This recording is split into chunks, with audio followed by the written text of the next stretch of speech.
This is the Joe Gaither Show on BamaCentral.com.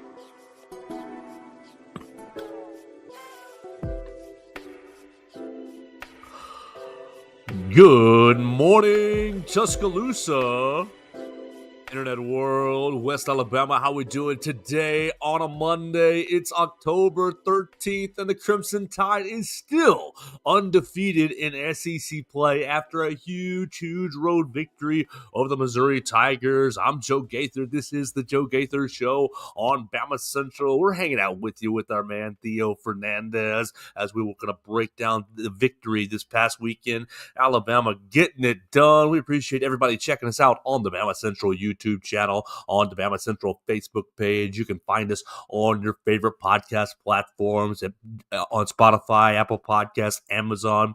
The Joe Gaither Show on BamaCentral. We're proudly presented by Derek Daniels State Farm Insurance. We're not in the Derek Daniels State Farm Insurance studio today. We are in parts unknown. So we want to thank Derek Daniel right off the bat for hosting the program regularly. You can call Derek for all of your insurance needs at 205-758-3391. We're also proudly presented by Strength Roofing and Siding. We want to thank them for jumping on board for the month of October. If you need help with your roof repair or siding issues at your house, call them today at 205-858-9050. My man Zach Guffey would love to talk to you about your roof, making sure that you are ready for the winter season. Call them today at Strength Roofing and Siding at 205-858-9050. We can't thank our sponsors enough for making the program happen. You can follow me at Joe Gaither6 and Theo at Theo Fernandez _. We're ready to get into it. I know Theo took a long road trip up to Missouri, hung out in the construction zone, and watched Ty Simpson pick Missouri apart in a couple of areas. Made a few mistakes, but picked Missouri apart when it mattered most. The defense stepping up as well when it mattered most. Good morning, Theo. How we doing today? How's Tuscaloosa? You back safe and sound? Feeling good? Yeah, I made it back in one piece. Got back at about 10 o'clock last night, so missed that whole weekend. And, man, that drive to Missouri, if you want to argue that Missouri is not and should not be an SEC school, go no further than 10-hour drive all the way to get there, man. That's too far away for a conference. Yeah, absolutely. And I know that our BamaCentral colleagues, Will Miller, Katie Wyndham, and Hunter DeCiver were also making that road trip. So make sure you follow those guys. They did a great job covering the game. What do you want to start with, Theo? You want to start with Dex's? Actually, I'll start with your perspective, just how it was at Memorial Stadium for Roe Field. I had a friend text me in the middle of the game, man, it looks like a dump. And I said, yeah, it's a construction site right now. Did it look as bad in person as it did on TV? Because yes, he was right. It did look like like it was not a great place to watch a football game. The team on the field played aggressively. Missouri, you got to give them a lot of credit. I think that they are a good football team. Alabama weathering the storm of a couple of different. I mean, the ball never bounced Alabama's way the entire day, really. So, Theo, why don't you start with what you saw, how you felt, your reaction to the game? Set us inside Memorial Stadium. Then we'll go to the voicemail line. We'll talk to Dax. Dax has got a voicemail at 205-462-7340, extension 800. You can call the voicemail line, leave your reaction to the program or to the game or to this upcoming. How much do you hate Tennessee? Theo, you know I'm from Chattanooga. This week is a very special week for me. So you can call and leave a voicemail at 205-462-7340, extension 800 for your reaction to this Missouri game or set us up on the Tennessee matchup. But first, Theo, what was it like at Faurot Field? It was honestly much better than I thought it would be in there. First of all, I mean, look, you can't get over the fact that, yes, there is a construction zone in the end zone. Like, that is the first thing that anytime you look over there, I mean, you're going to notice the construction site. It also made it significantly easier to score on an end zone that had no fans and instead just a bunch of cranes. As far as what they actually had in the stadium, the people that were there, I have a bone to pick with the Alabama football student section right now. Those Mizzou fans did not take a seat from the time the game started to the end of the first quarter. They sat at the end of the first. They didn't sit again until halftime. End of third quarter, you sit down. Fourth quarter, million different TV breaks, review. You're on your feet the whole time. Alabama football fans are soft. They're spoiled. They don't know what colors to wear to the games. I'm officially. Did you see any blue shirts? Any blue shirts at Missouri's game? There were 2 colors worn in that stadium, and this might shock you, Joe, but they were the 2 colors that are actually the team's colors. Like, it's just, I shouldn't need to be saying any of this, but just after seeing how some of these other fans are beyond disappointed in my Tuscaloosa student section. And I was even talking to guys about it. I went with one of my friends, Seth, Everett says on Facebook, Theo, stop calling us out. You're one of them. And I am calling my peers to change. You're trying to lead a movement. This has to stop, man. This has to end now. And I'm calling my students to action. Not that that'll change anything, but what do you mean? Everybody on Greek Row listened to this show. We got to I'll drive by blasting it, man. Like on speaker. I think it has to be heard. Wear a red polo next game. It should not be this confusing, man. But, they would basically stand with a guy, another sports media guy, actually. It was cool. I was with a bunch of, the sports media majors, and I was in the Mizzou student section, had an amazing seat. We were like 5 rows from the field. It was pretty awesome. But they were basically saying, like, yeah, there's no bandwagon Mizzou fan here. To be in this game, to be undefeated, going up against Alabama is one of the biggest games we've ever had, is an opportunity that everyone is still just so grateful to have. You've got a fan base that is trying to, convince their coach, like, hey, don't leave us. We'll support you. You've just got a fan base that doesn't take anything for granted. They said it's just the same in some of these smaller games, You get your week 2 cupcake, and they're still there. They're still loud. And I will say, once you have another, I don't know what the number is, 15,000 maybe fans in that end zone, elite environment. As long as they don't get spoiled by then and, turn into Tuscaloosa fans, but I don't think many people from New Jersey are heading to the University of Mizzou, so I don't think that's a huge problem right now. Well, let's keep going here. I appreciate you driving all the way up there, being the show correspondent, putting yourself on the road. I know your van is probably hurting at this point. Getting all the way up there and back, you got to give it a rest this week. Call an Uber or call a friend to drive you around campus this week. Everett saying, really? Yeah, really, Everett. The fan base in Tuscaloosa, I agree with Theo completely. The Alabama fan base is so spoiled that they cheer when it's you scored a touchdown, yay, rah rah, or you got a sack, rah rah. But as far as impacting the game down in and down out has really, really lacked over the last 4 or 5, really since COVID at least. And I think the entitlement, and honestly, this may make me an enemy, but the out-of-state population, the out-of-state student population has contributed to that, made the games much more of a social event rather than we're here to help our team win. And, that just is what it is. It'll go in cycles. Maybe if Alabama doesn't win for a while, that hunger can deeply set into the fan base. But Yeah, I could feel that watching the broadcast this past week, that Missouri's crowd was pretty lit the entire time, even with the empty end zone. I could feel that it was pretty explosive and pretty lit.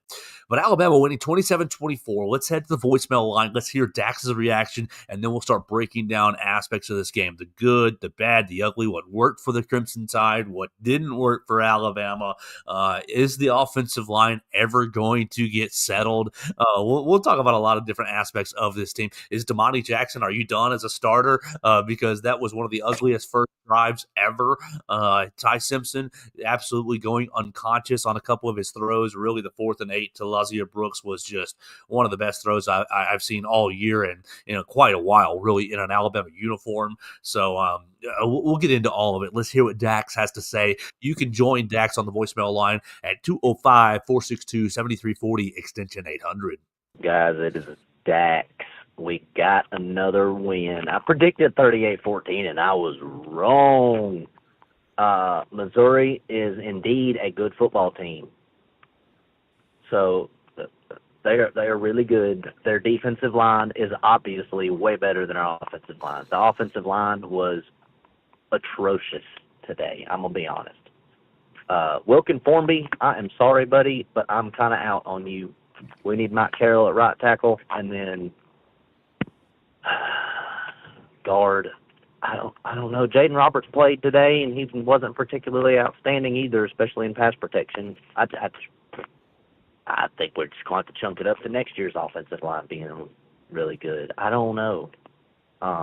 They were bailed out by Mr. Theismann again. Ty Simpson continues to show that, like, he is definitely the quarterback of this team. He is a really, really good quarterback, even though the man was basically running for his life tonight. Like, he gets better each and every game with, having to escape pressure and when to throw the ball away, even though he did make some mistakes today by holding on the ball. A little long, but not as, the O-line, man. The O-line was pitiful. I'm not complaining. We won. I am complaining. We won the game. Very hard fought. Another blatant thing. How did they not call targeting when Jam literally got knocked out on the sideline? And prayers up to Derek Meadows because he went limp too. We had 2 players get knocked out with head-to-head contact. Like, my Lord, everybody wants to say that Bama gets all the calls. No. Bama got no calls today. 0. Again, salute Ty Simpson. Salute Lazia Brooks. I don't think we planned to throw the ball to Ryan Williams at all today, particularly because he was listed as probable. We probably didn't want to get him hit, at all. He was out there being a decent decoy, but then again, we could have used better run blocking. Jam Miller with another 85 yards. Love Jam Miller so much. We missed him, but why do you have to go out again? And why did we not get a targeting call on that? Come on. But Daniel Hill is getting better at pass pro. I love Daniel Hill. He is definitely improving. I love Lazia Brooks. That boy's going to be nice. I think he already is nice, but he's going to be real nice. It was a slugfest. The defenses really had to freaking show out today. Speaking of defense, I'm ready. I don't want to see Damani Jackson on the field against Tennessee. The bro has played less than desirable this year, in every game. I haven't seen him have a good game. I'm ready to start Dijon Lee and get Cam Calhoun reps. I want to see Cam a lot more. But you know what? We won the game. We won. Their defensive line was tearing us up, though. Holy crap. You know what? That's 3 ranked teams in a row. We're gonna make it 4 next week. It's Tennessee Hate Week, my favorite week of the year. Oh, and it's at home. So on to Tennessee. Offensive line, please get your crap together. Damani Jackson. It's just I don't even know, man. That was pitiful, and I'm ready to see someone other than Wilkin Formby on the offensive line. I'm sorry, Wilkin. I love you. I feel bad for Mr. Taco Casa, man, but he's just not playing like what we need. Then again, I don't know what the solution is. So I'm just a fan over here talking out of my butthole. But we won. We won. I'm complaining a lot, but we won. So on to the pumpkin orange team, but Roll Tide. Roll Tide, that's Dax in the voicemail line. Let's start with kind of the overarching theme. There was a lot that went wrong, Theo. A lot that went wrong on the day, but the bottom line, Alabama still won. I think that you saw Alabama's competitive character really show itself throughout the entire day. Missouri takes the opening drive, flies down the field, just rips you apart on the opening drive. Now, a couple of defensive errors contribute to that, but a couple of it rips you apart. They score. They get up 7-0. I bet you. I mean, you were there. I bet the stadium was just on tilt after the Brett Norfleet touchdown, and then Alabama's offense answers back play after play after play after play, and you ended up getting Kevin Riley on the angle route right there at the goal line for a touchdown pass. Kevin Riley's first touchdown in an Alabama uniform, Mr. County High Wildcat. So, like, the Alabama team, resilient through the entire day. Resilient, even, you come out of the locker room, you got a chance to take it to 2 scores, and boom, you got a running back that misses a block, and Ty starts to scramble, gets a ball knocked out. Missouri gets the ball basically right there in the red zone, so they tie the game. So you go from a chance to take it to 2 scores to tying the game. There's everything. Missouri fumbled the ball twice.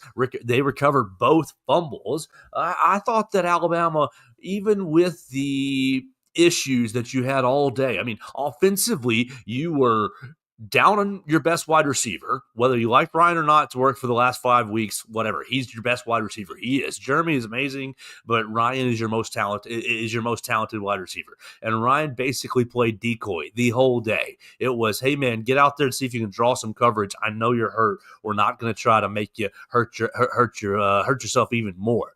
So you're down your best wide receiver. You lose Meadows, who, okay, you can put him on the depth chart wherever you'd like, but it's still a body that you're missing. You lose Meadows. You lose Jam Miller in the middle of the game. You can't pass protect to save your life. Both tackles, Caden and Wilkin Formby, ended up needing chips to get after Damon Wilson and Zion Young. I mean, Damon Wilson tore your rear end apart from the edge. And so you can't pass protect, really. You got to make some alterations in pass protection offensively. You're not really running the ball very well because Missouri's front 7 is really getting after you. So you can't block to get after Missouri's weakness, the secondary. You're down wide receivers to get after their weakness as well. And then defensively, you're just kind of wall to hang in there against really solid running back Ahmad Hardy. We can talk about how Alabama played against Ahmad Hardy. I still walk away thinking that that's a really good running back. And 52 yards is a strong performance for Alabama's defense, but you didn't tackle him very well. You got to the gaps in the right time. You got to their gaps, but Ahmad Hardy bounced off the backside many times and broke tackles many, many times. So like things didn't go your way in a lot of the game, but you still found a way to win. You found a way to win. There's a lot to pick apart, obviously, and I'll tell you, I was feeling really, really nervous in that student section a lot of times, and honestly, I shouldn't have had to. This is not a game that should have been a 3-point game. It's great. It's hard to, you don't want to criticize a road win against a previously undefeated ranked team, but there really is so much to pick apart. This leaves kind of almost a sourish taste in my mouth that I don't think existed after the last couple wins. I mean, part of that is just, Missouri has 2 absolute game wreckers on the edge. Those guys are phenomenal. And, it threw off so much of whatever Alabama wanted to do offensively, whether, that was trying to get the ball downfield, which obviously, again, Ryan being out doesn't help that at all. Whether it was having to move guys around to block, whether it was dealing with, an already, I'll say, inconsistent maybe Wilkin for me. Don't want to be too harsh. I've got a Taco Casa gift card right here, so I want to be able to use that. They got a lot of what you like. I'll say that. Oh yeah. I think that with all that being said, though, Mizzou absolutely could have taken advantage even more. Like, I look at Mizzou's game plan, the game that they had. How does Ahmad Hardy only get 12 carries?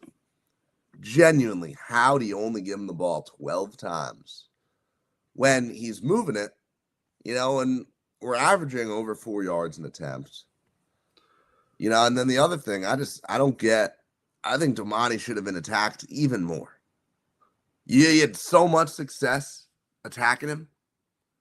I would have continued to, just fire that ball his way. And part of that is Bo Pribula just not being all that great of a QB, having a tough game, which give credit to Alabama's defense for putting him in some uncomfortable positions.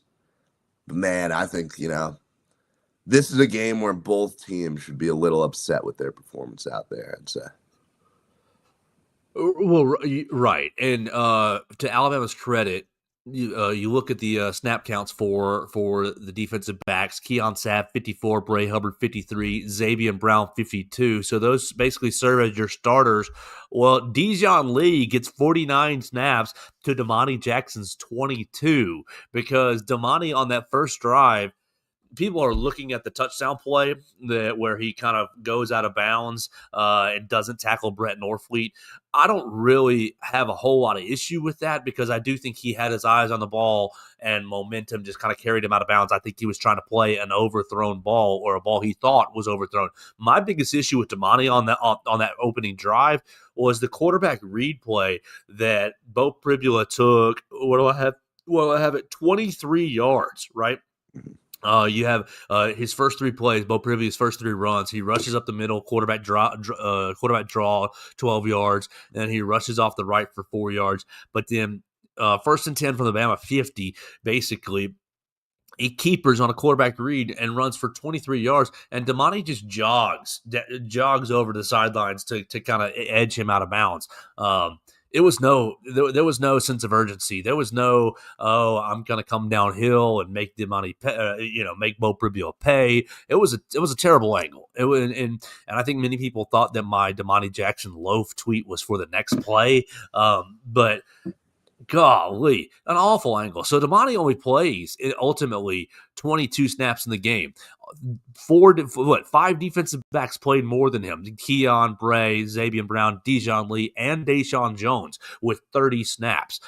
So the Alabama coaching staff pulled him off the field in a big way, except for, we're going dime package. We're going specific packages. Then he still had his place. But as a starter, he lost his spot as a starter in the game. They pulled him off the field after that first drive and basically gave Dijon Lee a chance to really make a name for himself. And he did. Dijon almost came up with a really nice interception in the first half, came up with the game-sealing interception in the end on the last drive. So I think that Dijon Lee is starting to play better and better and gain some confidence each and every week. And if I'm Damani Jackson, I'm really, really trying to buckle down this week in practice. And I don't know what you do because we've seen him physically shy away from physicality really the whole year. I don't really have a good moment or memory of Damani Jackson playing the run very well. And so I think that he's really in a spot that puts him in danger to be passed up as a full-time player.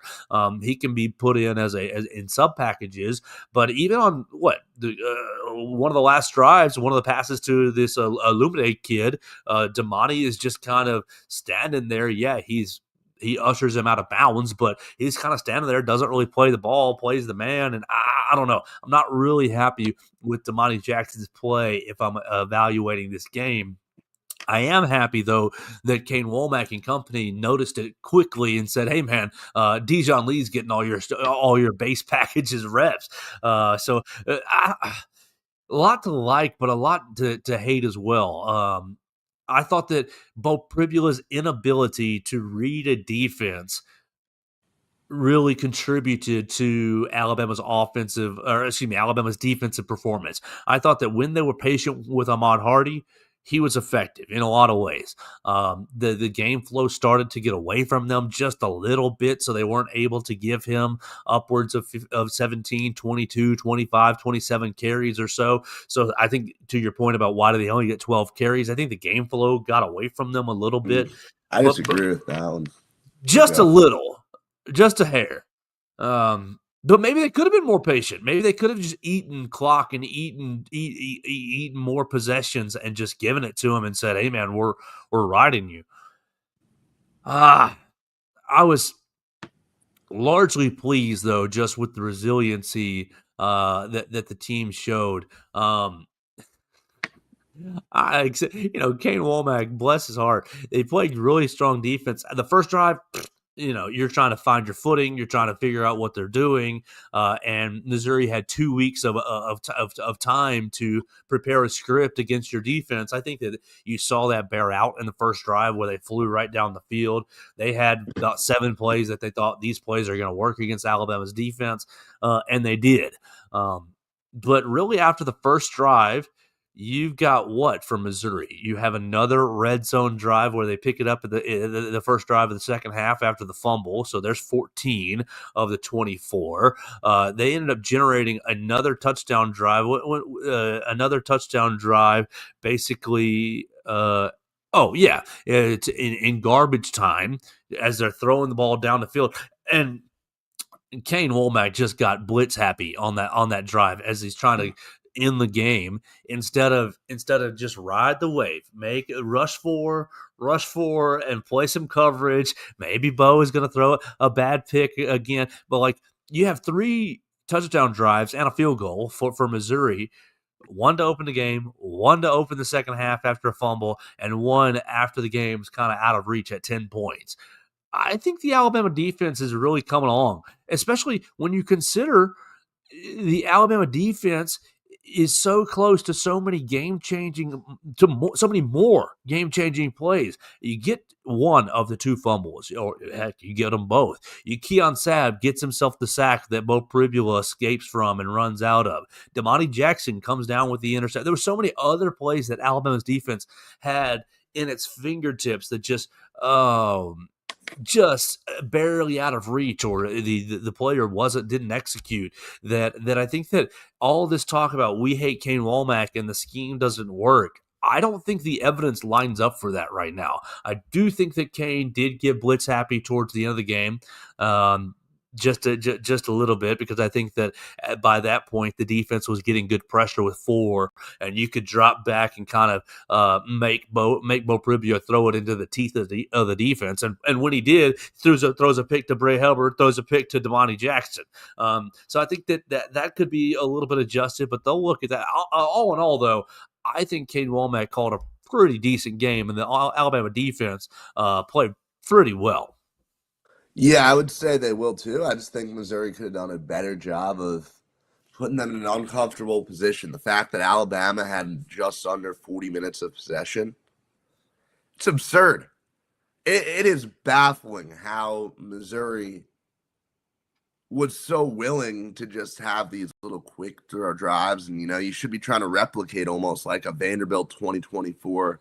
Yeah, we are going to keep them on the field defensively for as long as we can. It's besides the point. I honestly didn't mind the blitzing all that much. I think that the pressure was, I think when you have a guy like Bo out there who's clearly struggling, who's clearly, the moment's getting to him, I think you want to make him as uncomfortable as possible that whole game. And I think you look at even that last drive where he, or the touchdown drive rather, where he gets right down the field. Think about how easily one of those plays could have blown up in his face. Think about how easily, pressure's coming. Now we're gonna, sail the ball in the coverage like we did on the last drive, and Alabama comes away with it. And at the end of the day, that strategy worked. Alabama was able to get him to throw a final pick, and I didn't mind what Womack did overall. I thought I was relatively impressed by the defense defensive performance, defensive game plan, just everything on that side of the ball for the most part. All right, so let's move to the offense just a little bit. And actually, why don't we, right at 30 minutes, before we move to the offense, let's go ahead and give you our friends at Strength Roofing and Siding. These guys have jumped onto the program, and I cannot thank them enough. I can't thank Zach Guffey enough for joining the program. We're going to get Zach back on the show to get his reaction to the Missouri game and get his thoughts on Alabama, Tennessee here coming up in a few days. But when severe weather strikes, your roof is your home's first line of defense. Storms with high winds, heavy rains, and hail can cause serious damage that isn't always visible from the ground. At Strength Roofing and Siding, we specialize in storm and hail damage, roof repair, and restoration across central Mississippi and Alabama, providing fast inspections, expert repairs, and insurance claim support to help you recover quickly and protect your home. A professional assessment from a trusted roofer is essential. With over 45 years of serving Alabama and Mississippi, Strength Roofing and Siding provides expert storm damage, repair, and replacement. Call Strength Roofing and Siding right now at 205-858-9050 for your free, no-risk inspection. Zach Guffey will get you on the schedule. He'll come out and find your roof and talk about what's going on with it, fly a drone up there, look at everything that's going on with your roof, and make sure that you are prepared and protected inside your home from any kind of damage that may occur up on your roof or in your siding. We appreciate Strength Roofing and Siding, and I'd appreciate you if you'd give Zach Guffey a chance to earn your business. So call him today at 205-858-9050 and tell him that the Joe Gaither Show sent you. All right, let's keep it going on the Joe Gaither Show on BamaCentral, and we're talking with Theo Fernandez. You can follow Theo Fernandez at Theo Fernandez _. We're talking about Alabama's 27-24 win over the Missouri Tigers, a third straight ranked win. I think that's something that we got to really keep in context here as we're talking about these mistakes and these, not so perfect moments for Alabama offensively and defensively. You've now beaten Georgia on the road, ranked win, top 15, top 10 win, really, right there. You've beaten Vanderbilt right there at home in a game that was a little iffy here for a little bit, top 20 win, and then you go on the road and you get yourself another top 20 win, beating Missouri. Missouri, had 2 weeks off to prepare. They hadn't played that great a competition. They played Kansas and South Carolina, but outside of that, they had 3 cupcakes that really gave them a lot of chances to prepare for this game, and I do think that Missouri was prepared for this game. So I think that's important context to consider as we're – because, look, I think Missouri is going to go to Auburn next week and beat the brakes off of them. I think it's going to be – now it's going to be kind of a slow death for Auburn because of Missouri's physicality. I don't think Missouri can really generate explosive plays very well, and I think Alabama's defense benefited from that. But I think Missouri's going to go to Auburn next week and just bludgeon them with a club over and over and over again until Auburn is just decimated. So I think it's a great win for Alabama. But offensively – Ty Simpson, I think, looked really, really good considering the circumstances. Offensive line, little suspect in pass protection, don't have a very strong running game. Alabama rushed for, 125 rushing yards, 85 coming from Jam Miller. 2 coming from Caden Proctor. We told you that was coming last week on the show. We told you Caden Proctor was going to get in the Wildcat, and he did. But only 125 rushing yards to be supported, and you're down really one of your 3 great wide receivers. I think, yes, Ryan did play, but he was definitely used in decoy role. They weren't trying to get in the football at all, and he was gutting it out to try to draw coverage away from Isaiah Horton and Jeremy Bernard. And they kind of held Jeremy Bernard into in check as well. Jeremy Bernard with only three receptions, 20 yards. Isaiah Horton, 3 receptions, 34 yards. Yes, the touchdown pass. But Missouri's secondary did well with Alabama's trio of receivers. Now, it ended up being really a duo of receivers. So, with all these factors, I think Ty Simpson was with another really solid performance. A-, B+, A-. It's hard to go A+ because of the fumble and just some of the but he had, I tweeted him, 3 throws that just made me stand up in the living room I was in and just to get excited, throwing a ball down the sidelines to Josh Cuevas in the first quarter for a gain of 20 yards, finding Isaiah Horton in the back of the end zone in the second quarter for a big touchdown, and then, of course, the 4th and 8 pass to Lazier Brooks was just 3 absolute dots. And really the third, really you needed it on 4th and 8. So what did you think about Ty Simpson's performance up there in Como? I've held off on making this statement. We've heard a lot of people say a lot of great things about Ty, and I've held off. I'll need to see more. I'm officially, after watching Oregon, Indiana, and then second of all, after watching this game, Ty Simpson is the best QB in the country. That is a statement that I feel confident in making now.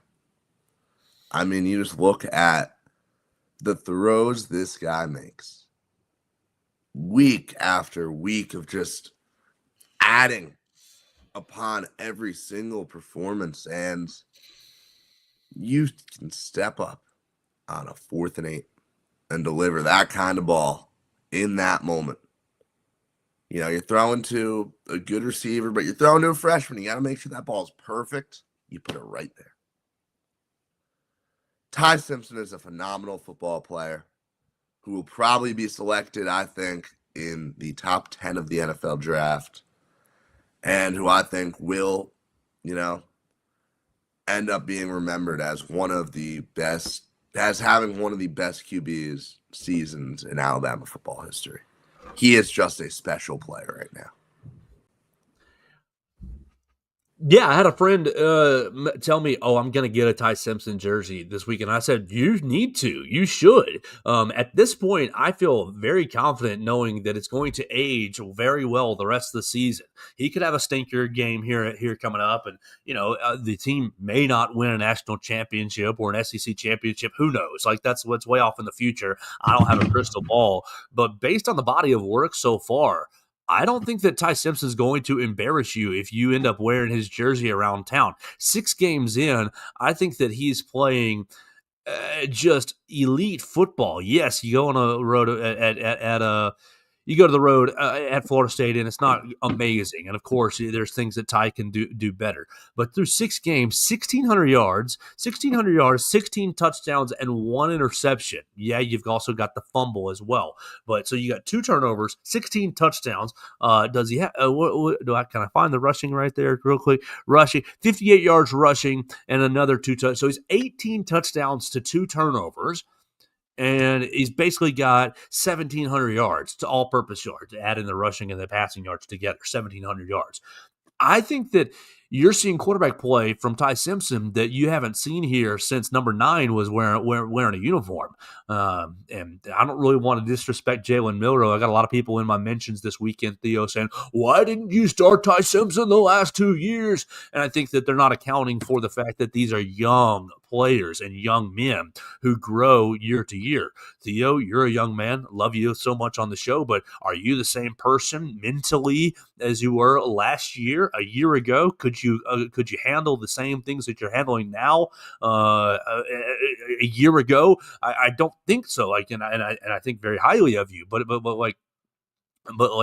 for Ty Simpson, why didn't he start over Jalen Milroe is not accounting for the mental growth and emotional growth. You got to find emotional balance. You have to garner the support of your teammates. I think it goes a lot more than, wow, his arm is better than everybody else's. He's got great arm. I think you see Ty Simpson's leadership after the game, talking about all the things he did wrong and all the things that, we need to do better at this and better at that. And so for everybody that was I mentioned, why didn't he start the last couple of years? Nick Saban sabotaged this team by starting Jalen Milroe. I don't think you're counting the fact that so much growth happens from 17 to 18, 18 to 19, 19 to 20, all the way up to Ty Simpson at 22, I think is what he is. Let me find that to be sure. I don't want to say he's too old there now. Yeah, 22. He'll be 23 this December. So I think that he's been playing very, very well. And the thing about Ty, and I'm sure you noticed this, Theo, especially in a loud environment. How many times he's going to go up to the line of scrimmage and check, or check the protection, or get you from one rush to another, from one pass play into a rush, from one rush play into a pass play.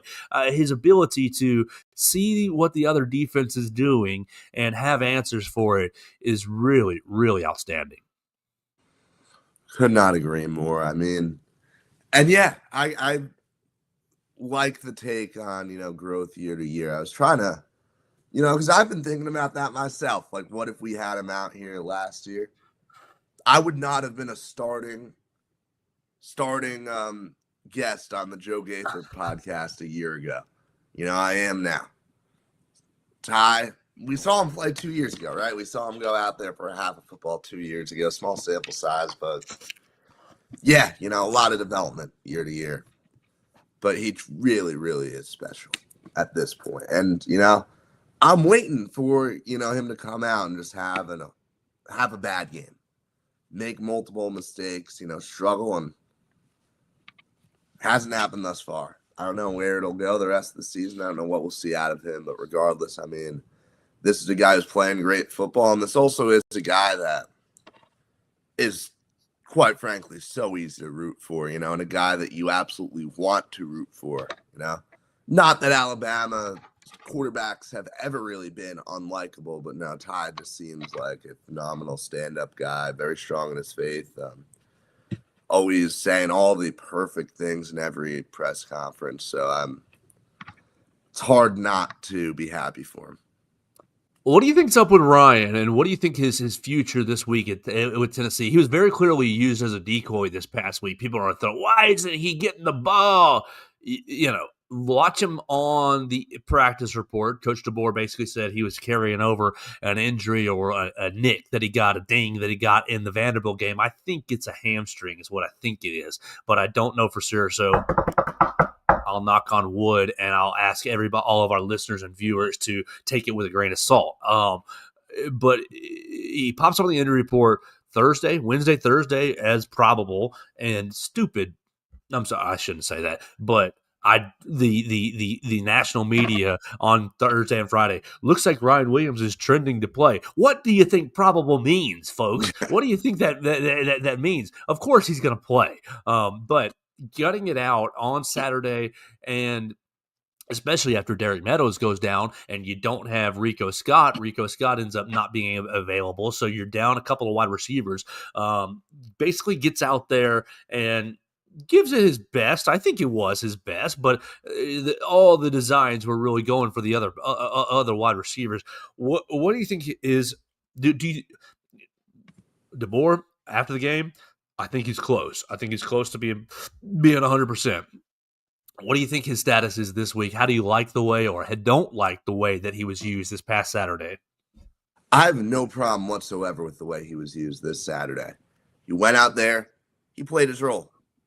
He was a decoy, something that Missouri caught on to relatively fast. But at the end of the day, I mean, having him out on the field means there's always a risk of something happening. You always have to account for him. I think we're going to see him out on the field just about the whole game against Tennessee. I think this is a guy who you're going to find a way to get out onto that field and back to himself. Are we getting the ball to his hands against Tennessee? I think it has to happen. I think that, if, we're taking DeBoer at his word when he says he's close, you look at the other injuries, you look at, just Ryan from the standpoint of being a competitor, being a football player, probably not all that happy with the overall performance this season, and there's no better time to turn that around than under the lights at Bryant-Denny, third Saturday of October. I mean, this is the kind of game that you dream of playing in growing up in Alabama. This is the kind of moment where the team is really desperately needing you. I think we're going to see Ryan out there, and I think we're going to get I almost just said vintage Ryan Williams performance, which is a crazy thing to say about an 18-year-old, but I think you're right. Yeah, that's where I stand on that. What? I'll just press you just a little bit as a joke. What would be a vintage performance? Because we've only got a year and a quarter of performances here. I mean, vintage performance is 2024 versus Georgia, right? That's vintage at this point. Sure. Maybe showing my lack of age here. No, I'm just asking. The Tennessee secondary, I think, is pretty gettable. So we'll have to pay attention to that. I mean, we'll get into that later in the week, and I don't think that's too crazy. I think there are going to be a lot of deep balls connected on both sides in that game on Saturday. Whew, yeah, you're right. I think you're right. So the offensive line, let's talk about them, because I think that they played at about a C+ level. C+ level, honestly. I think they could have done a lot better. I mean, you got to give a lot of credit to Missouri's front. Missouri's front was very, very aggressive, and we already mentioned just right off the top, Damon Wilson and Zion Young kind of terrorizing you off both edges.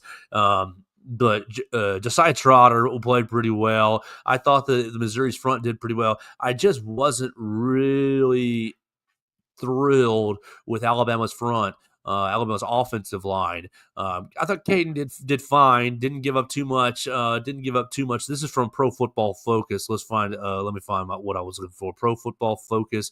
Alabama's offensive line. Right there. Caden Proctor gave up 2 pressures. Cam Dewberry 1. Parker Brailsford 2. Gino gives up 2 with a sack. Wilkin gives up 1 with a sack. And then the backups, Jalen Roberts, 1 pressure. Michael Carroll gave up a pressure. And the rest of the guys played clean. Olas only played 1 snap, and William Sanders only played 18 snaps. No pressures for them. Per stat broadcast, Missouri ended up with 10 quarterback hurries. Ended up with 4 sacks, and obviously the forced fumble to open the second half, really, really disrupting Alabama's chances to extend the lead out to 2 scores. I think that you're eventually. I think that this might be the week where Wilkin Formby gets kicked into full-time guard. Honestly, I think that Michael Carroll did fine enough. Yes, he gave up a pressure. You end up having Jam Miller give up a pressure and a sack. Jam gives up the sack that ends up with the forced fumble right there to open the game. So for all our talk about Jam Miller's pass protection, he gives up a devastating sack to open the second half. I just thought the Missouri's defense played with their hair on fire the whole day. And I don't know that that Alabama's offensive line, Alabama's offensive front matched that intensity. Really the whole day. I don't think they found it really the whole day. So I think that this might be the week where Wilkin gets moved up to full-time guard, and you're going to see Jaden and Wilkin and Gino all fighting for right guard reps, and all, Gino mixing back in, Gino and William Sanders mixing in with Cam Dewberry at left guard. And I think that Michael Carroll, I think he's very, very close to taking full-time right tackle snaps. The bad sack on the drive where you ended up with a 4th down conversion, I don't know that was Wilkin's fault. Wilkin barely got a touch, didn't really get a hand on Damon on Damon Wilson, but he turned and looked as soon as the sack happened. He gave the arms out, and he was looking for. I think he was looking for Daniel Hill. I thought you were supposed to help me. I thought you were supposed to stay in and block. The look on their face, I thought that he got left out to dry right there. But you still gave him a sack. You still gave him a bad sack. So I just wasn't really thrilled with the offensive line. I still like what you got in William Sanders at left guard. I think he's going to be a very, very good piece. I'm wondering if I think you're mixing 2 different things right here, 2 different thoughts if you're Ryan Grubb and Kalen DeBoer. You're playing this many offensive linemen with your eyes on the transfer portal this coming spring as, hey, guys, don't transfer out. You're getting playing time. We're mixing you in. But you're also still looking for your best group of 5. You're still looking for your best group of offensive linemen. So I think you're playing both. Like the freshness conversation that we were talking about a couple of weeks ago about, is it about keeping these guys fresh and keeping these guys energy up? I think that's a bunch of hooey. I think that's not it at all. I think it's looking for the best 5 and being able to put things on tape at the end of the year when these guys are talking about transfer portal. Am I transferring out or am I staying? They could say, well, you should stay. We're giving you a good opportunity. And you are. It's on tape. You're getting a lot of snaps, whether you are the best player or not at your position. I think everybody's getting a lot of opportunities. So I wasn't really thrilled with the offensive line play against Missouri, but I do give a little bit of grace because I think that Missouri's defensive front was really, really nasty. Yeah, but at the same time, Alabama is a football team that wants to be playing late into the month of January. Alabama is a football team that across the board can compete with the best teams in the country in many aspects. And the offensive line is a weakness. This is a part of the team that is lagging behind the other areas. And I think it's abundantly clear that they have absolutely not found the best five. I completely agree with you, Joe, because, you look at whatever in the world is going on with Jaden Roberts, first of all. The fact that, I remember you did a good job getting those questions in with Robin DeBoer last week, hearing, oh, yeah, no, he's not hurt right now, but he's working his way back in. And it's just, that's a guy that lost his job, right? And it's the guy that, beginning of the season, you thought, yeah, this is somebody who can be a very, very good football player. This is a guy who, this is not the comparison I should be making. This is a guy who's ranked 91 overall in NCAA that, fans absolutely were expecting to go out and be an absolutely solid piece on the inside. Just overall, this offensive line is disappointing to me. Its weaknesses are very big weaknesses. I think that the Wilkin Formby right tackle experiment has to officially end. I do agree. I think there are going to be ups and downs with Carroll out there. They're bound to be rough moments, but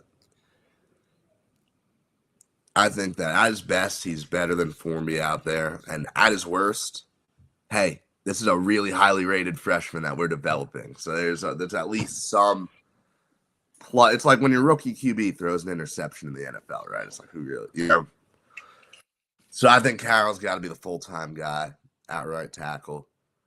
I think Formby, look, we know that he's struggled. I think he can absolutely be a key piece on the inside for this team still. But yeah, now the offensive line, you've got time. It feels weird because you've been experimenting with it for so long. That's why I think it's about the transfer portal. That's why I think it's about, yes, it's about finding the right five, but I think it's about, hey, guys, we're giving you chances, so don't leave to go to Nebraska. Don't leave to go to wherever. Are we that worried about some of these guys entering the portal? Depth is an issue across all of college football. Depth is an issue. You're going to lose Proctor and Brailsford. Yeah. To the NFL. So you're going to be replacing two positions, and whether that's William Sanders moving from guard to center, and that's Jackson Lloyd taking the left tackle spot. Maybe. I think that's probably what makes the most sense just right off the top of my head. But you've also got guys who you don't want to see walk out the door. Like, you don't want to see Olas walk out the door. No, Gino Vandermark is gone after this year, out of eligibility. Yeah. And so, like, there's three really key contributors gone that you got to replace. I think that you're seasoning these players for the next season. Yeah, but Jaden Roberts too. Jaden Roberts out of eligibility too. So there's four. There's four guys out of eligibility that you're gonna have to.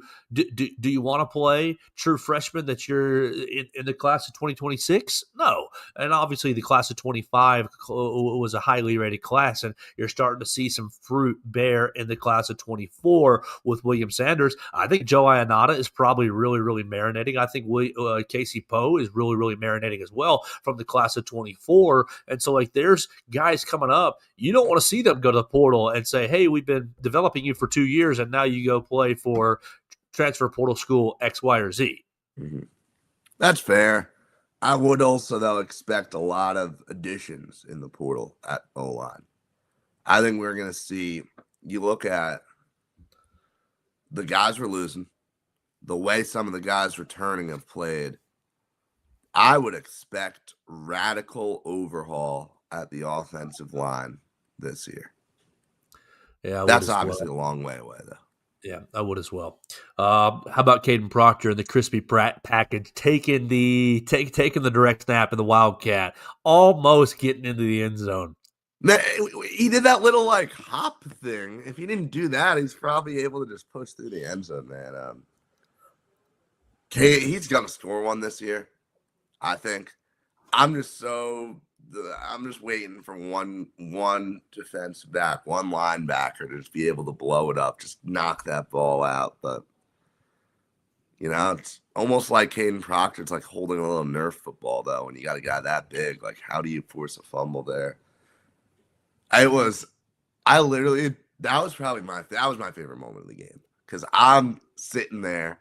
All the Mizzou fans they're a little quiet. They're recovering from the last play. And I just, like a kid at Christmas, biggest smile on my face, like just pointing out.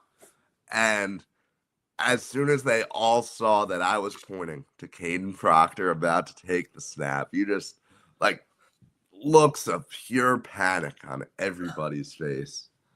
That was awesome. That was incredible. Hey, and Parker Brailsford can catch too, apparently. So Yeah, well, amazing, really. Taking the ball out of the air, saving an interception. Really, I thought even like it was a lot. It was a lot of fun to see Caden in that moment and make that play. But that's just another example of the way the ball bounced against Alabama throughout the game. It's a 10-play drive. Caden Proctor, you're right. I think he made that little hop step because a defender was trying to nip at his ankles. Well, he's focused. He gets the first down, right? He gets the first. He did his job. And then you've got Ty Simpson who exactly. Ty Simpson turns and gives the ball off to Jam Miller, who scores on the very next play. But no, Ty trips under center and his knee is down, so it's a loss. And then they stuff Jam Miller, incomplete pass, and you're 4th and goal from the 4-yard line. So instead of turning into a touchdown, you kick an easy chip shot field goal for Connor Talty, and there's just so many ways the ball bounced against you, and to go from 1st and goal from the 1 after Caden Proctor's nice play to you're kicking a field goal on 4th and goal from the 4 because you tripped over yourself, you got stepped on or whatever. Like, just so much bad luck for this team, and to be able to overcome the bad luck, I thought just shows this competitive character and should give Alabama fans a lot of hope going forward. Could not agree more. I mean, at the end of the day, if you told Alabama fan at the beginning of the season, you gave them the script for the first 6 games, you're happy with that, without a doubt. Especially if you told them that after the FSU game. I mean, if you told me this team was going to rattle off these 3 wins in a row right here and to start conference play, 2 wins on the road against SEC teams that are ranked and that are, I think, very strong contenders for college football playoff spots. I mean, hey, just look at Missouri. Like, they're 5-1. All you have to do is go 5-1 again. You have to repeat it in this next stretch. And, you got A&M at home, which will be a tough one. Mizzou-Vandy is basically going to be a college football playoff eliminator game almost, where the loser, doesn't have much of a shot.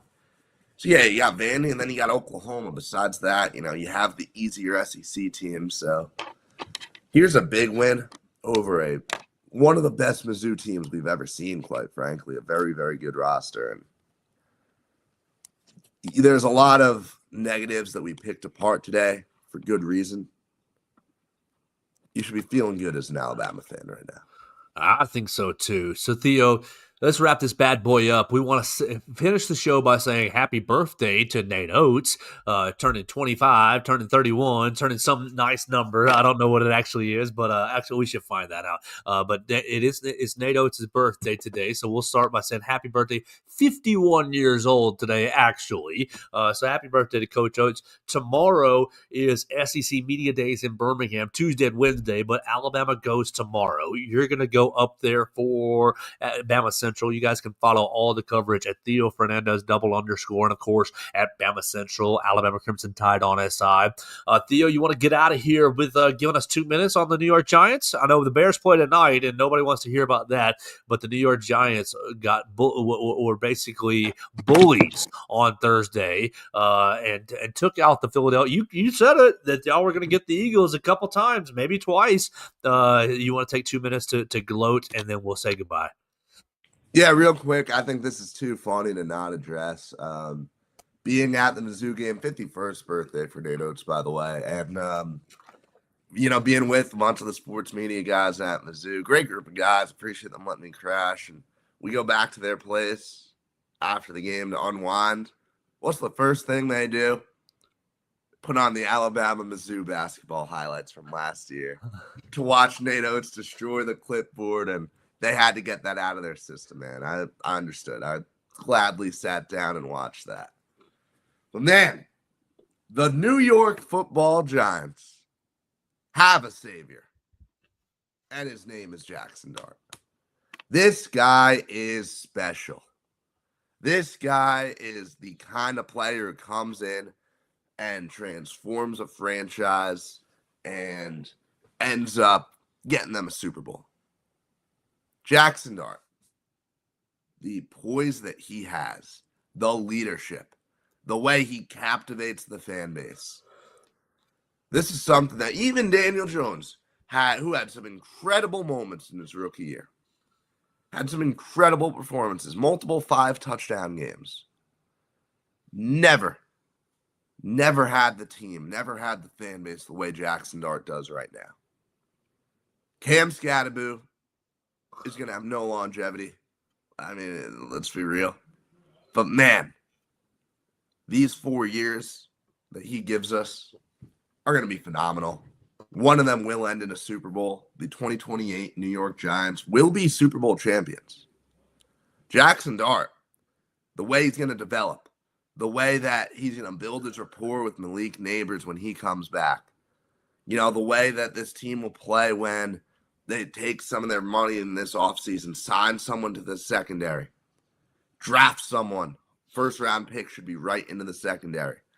The offensive line is going to be a problem for a little while, but you got to find a way to fix it. There are pieces that still have to fall into place. For the first time in a long time, I can confidently say that the foundation is there for New York. Beating Philly was the happiest I think I've been as a Giants fan in 2.5 years. It was glorious. I can't wait for that to happen again in a couple weeks when we go into Lincoln Financial and do the same. And it's not always going to be this good as a Giants fan. There are going to be a lot of lows this year. A lot of games where stuff doesn't come together. But we're going to look back at this game at the end of the 2028 season and say, this is where this started.